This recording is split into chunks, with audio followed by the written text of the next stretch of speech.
محترم ناظرین، السلام علیکم ورحمۃ اللہ وبرکاتہ۔ ایک بہت اہم سوال یہ آیا ہوا ہے کہ برسات کے موسم میں راستے میں کپڑوں پر جو چھینٹیں لگتی ہیں ان کا کیا حکم ہے؟ الجواب باللہ التوفیق۔ بسم اللہ الرحمن الرحیم۔ بارش کے موسم میں راستوں پر موجود کیچڑ اور پانی کے چھینٹے کپڑوں پر یا بدن پر لگ جائے تو کپڑوں اور بدن کو ناپاک نہیں کہا جائے گا، اس لیے کہ اس میں عموم بلوہ اور دفع حرج کی وجہ سے فقہائے کرام نے گنجائش لکھی ہے۔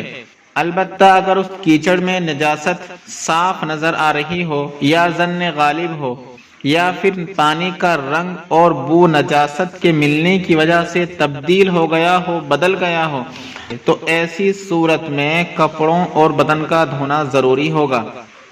ناپاک کیچڑ اور پانی جو کپڑوں پر لگ گیا ہو تو کپڑے پر پانی ڈال کر اس کو نچوڑ دینا کافی ہے، اگرچہ داغ دھبا باقی رہے کپڑا پاک ہی شمار کیا جائے گا۔